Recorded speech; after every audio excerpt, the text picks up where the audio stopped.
면접을 보다 보면 지원자들은 답하기가 너무 싫은데 면접관들은 너무나 궁금한 질문들이 있죠. 가장 대표적인 예로는 실패한 경험, 후회한 경험, 거짓말한 경험, 아니면 상사와의 불화를 겪었던 경험, 데드라인을 못 지켰던 경험 등등 지원자한테는 어떻게 보면 감추고 싶고 다른 사람한테 얘기하고 싶지 않은 본인의 민낯이나 약점 아니면 단점들을 드러낼 수 있는 부분을 면접관들은 꼭 꼬치꼬치 물어봅니다. 오늘은 이러한 지원자들이 굉장히 당황할 수 있는 질문들에 대해서 어떻게 답변을 하는 것이 매력적일지에 대해서 한번 말씀을 드려보도록 하겠습니다. 여기서 빵점 혹은 마이너스 답변은 해당 경험이 없다고 말하는 것이에요. 면접관도 사람이고 살아오면서 누구나 후회한 경험, 실패한 경험, 거짓말한 경험, 데드라인이 못 맞춘 경험이 있다는 것을 너무나도 잘 알고 있습니다. 지원자가 해당 경험이 없을 수가 없습니다. 없다면 내가 해당 단어에 대해서 너무 정의를 각박하게 하고 있는 겁니다. 예를 들어 내가 데드라인을 못 맞춘 경험이라는 게 정말 1을 못 맞춰서 1에 피해가 가게끔 하는 게 아니라 만약에 마감이 6시면 그거를 7시로 연장을 하거나 아니면 다음날로 미루거나 아니면 양해를 부탁하거나 등등도 원래 1에 대해서 데드라인을 못 맞춘 겁니다. 실패나 후회되는 경험도 그 자체에 대해서 너무 크게 생각할 게 없어요. 내가 경쟁사와 비딩해서 졌거나 마케팅 목표에 대해서 예산을 날려먹거나 이런 것들이 실패나 후회가 아니라 본인이 목표를 99.99999를 달성했어도 0.0001을 달성하지 못했다면 실패입니다. 단어 자체에 대한 정의를 너무 민감하게 혹은 축소해서 생각하지 마시고 내가 목표한 바를 못 이뤄도 실패고 중간에 잠깐 그만둬도 실패고 목표를 변경해도 실패라고 보실 수 있어요. 후회하는 경험도 마찬가지예요. 내가 땅을 치고 지금까지 생각이 나야 후회가 아니라 그 경험에서 뭔가 다르게 했었으면 좋았을 텐데 미련이 조금이라도 남거나 지금까지도 생각을 하면서 이 부분은 좀 개선의 여지가 있었으면 좋았겠다 라고 생각의 폭을 조금 더 확장시켜 보세요. 그러한 경험이 인생을 살면서 다른 사람과 일하면서 어떤 목표를 달성하기까지의 본인이 열심히 노력을 하면서 없을 수가 없습니다. 범위를 아무리 확장시켜도 떠오르지가 않는다면 본인의 워딩으로 정의를 해봐도 괜찮아요. 내가 생각하는 후회는 무엇인지, 내가 생각하는 실패는 무엇인지 아예 정의를 해버리고 면접관이 본인이 정의한 프레임에 들어와서 얘기를 하게끔 할 수도 있습니다. 제가 생각하는 실패의 정의는 단순히 프로젝트의 결과에 대해서만 말하는 것이 아니라 프로젝트의 과정 중에서 제 스스로의 워라밸, 체력, 개인적인 태만 등등 때문에 내 스스로의 최선을 다하지 못했다는 것에 있습니다. 라고 만약에 본인이 정의를 한다면 당연히 면접관은 본인이 정의했던 프레임대로 들어와서 얘기를 하고 추가적인 질문을 할 수 있겠죠. 이 프레임을 정의할 때 위험한 점은 본인이 정의한 프레임 자체가 매력적이지 않으면 오히려 꼬리 질문이 날카롭게 들어올 수도 있고 공격적으로 들어올 수 있다라는 점도 알아주시고 선택했으면 좋겠습니다. 그럼 이렇게 범위를 바꿔봤을 때 본인이 떠오르는 수십 가지의 경험들이 있을 겁니다. 그 다양한 경험들 중에서 어떤 것을 본인의 답변 컨텐츠로 고르느냐. 첫 번째, 회사 입장에서 너무나 크리티컬하면 안 됩니다. 예를 들면 회사의 상사한테 규정을 속였다거나 아니면 출근일을 속였다거나 후회하는 경험이 누군가한테 피해를 끼쳤다거나 아니면 실패의 피해 자체가 너무 커서 아니면 컨텐츠 자체가 너무나 위험해서 회사의 입장에서는 좀 불안함을 느낄 수 있을 정도의 경험 자체는 안 고르시는 게 좋습니다. 그리고 직장인의 입장에서 관심도가 떨어지는 것도 당연히 안 고르는 것이 좋습니다. 대학생분들이 가장 많이 하시는 실수 중 하나가 성공이나 열심히 했던 포기했던 경험 중에 재수, 삼수 얘기를 많이 한다는 겁니다. 본인의 수능 얘기 아니면 계획적으로 뭔가 성공을 한 거에 대해서 해외여행 얘기를 많이 합니다. 근데 직장인들은 일 중심 사회입니다. 일 중심으로 묶여있기 때문에 어떤 목표를 설정하고 성과를 팀워크를 발휘해서 해당 목표를 나아가기까지의 과정이 궁금하기 때문에 경험 자체가 고등학교 때 뭔가 스스로 열심히 해서 그리고 일이 아닌 것들, 프로젝트가 아닌 것들에 대해서는 그다지 관심이 없습니다. 아무리 열심히 설명해도 당연히 설득력이 떨어질 수밖에 없습니다. 그럼 본인이 생각하는 컨텐츠를 고른 다음에는 어떻게 말씀을 드려야 되냐? 바로 그거에 대한 개선 방안, 해결 방안을 얘기하는 게 아닙니다. 많은 컨설턴트 분들이 그거를 바로 가라라고 얘기하지만 저는 그 전에 가장 중요한 스텝인 해당 경험을 본인이 어떻게 바라보느냐가 들어가야 된다고 생각해요. 본인이 실패 경험을 어떻게 바라보느냐, 단점을 어떻게 바라보느냐에 대한 진지한 생각이 한두 줄 정도는 답변이 들어가야 내가 어떻게 느꼈는지 그리고 앞으로 나아가야 될 대처 방안과 해결 방안에 대해서 내가 진심으로 왜 그렇게 느꼈는지가 더 설득력이 있습니다. 그냥 내가 이거 실패를 했고 뭔가를 배웠고 뭔가에 대해서 대처하려고 한다라고만 말하면 면접관은 그냥 준비된 답변, 이 실패라는 면접 질문 유형에 대해서 준비된 답변만 하는구나 라고 오히려 의심을 할 수가 있습니다. 그러니까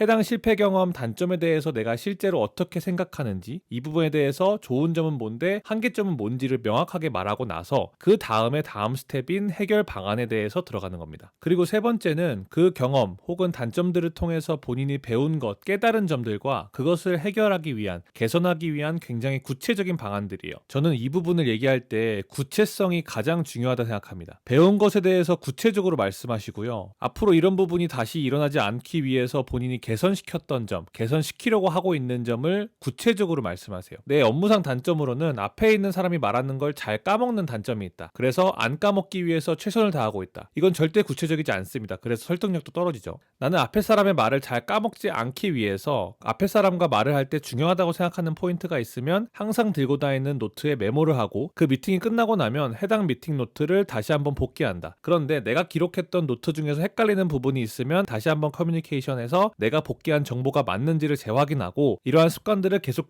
반복적으로 늘리려고 하고 있다. 굉장히 구체적이죠. 구체적일수록 당연히 신빙성을 얻게 되고요. 그 신빙성을 얻을수록 당연히 해당 질문에 대해서 지원자가 어떻게 생각하는지, 어떻게 준비하고 있는지가 면접관한테도 느껴지고, 그러면 이 질문에 대해서 당연히 플러스 점수를 받을 수 있겠죠. 마지막으로 이런 유형의 질문들에 대해서 제가 지원자분들한테 강조하는 건 항상 당당하고 자신감 있고 떳떳한 태도예요. 어떤 사람이든 본인의 약점, 단점, 공백기 등등에 대해서 질문이 들어오면 당연히 주눅들 수 있습니다. 그리고 그 주눅드는 태도를 보이면 당연히 면접관들 또한 실망을 하죠. 아, 얘가 거짓말을 했던 거에 대해서 본인이 부끄러워하고 아직도 얽매여 있구나. 얘는 실패한 경험에 대해서 뭔가를 배우고 개선했기보다는 그 실패한 경험에 아직도 자신이 없어하고 부족한 부분을 느끼는구나. 그러면 면접관도 덩달아 실망을 합니다. 어떤 직무를 지원하던 본인이 약점으로 보일 수 있는, 단점으로 보일 수 있는, 면접관이 의구심을 가질 수 있는 부분들이 당연히 있죠. 직무상 경험, 인턴 경험, 단점, 약점, 공백기, 이직 부분 굉장히 많습니다. 그런데 이러한 부분에서는 특히나 면접을 볼 때 더 자신감 있게 말씀을 드려야 돼요. 내가 가졌던 경험, 그 경험의 이유, 그때는 실패였지만 지금의 면접 자리에 오게 한 그 이유에 대해서 자신감 있게 당당하게 얘기하세요. 그 당당함이 면접관한테도 전해지고 당연히 본인의 답변이 훨씬 더 매력적으로 보일 겁니다. 지금 말씀드렸던 네 가지의 과정을 처음부터 제대로 잘하기란 굉장히 쉽지 않습니다. 저도 알고 있습니다. 그렇기 때문에 그 컨텐츠를 고르는 연습, 구체화하는 연습, 그거에 대해서 자신감 있게 말씀드리는 연습 다 필요한 거고요. 반복적인 훈련이 필요한 겁니다. 해당 질문들은 면접관들이 너무나도 먹잇감으로 삼고 싶어하는 질문들이에요. 그리고 그 지원자가 해당 경험들에 대해서 어떻게 레이어를 파보면서 본인의 생각을 준비했는지 진심을 들을 수 있는 시간이에요. 그런 만큼 정말 반복적으로 해당 경험에 대해서 준비하시고 연습하셔서 면접관의 먹잇감 질문이 되기보다는 면접관한테 굉장히 인상 깊은 답변을 할 수 있는 지원자가 되셨으면 좋겠습니다.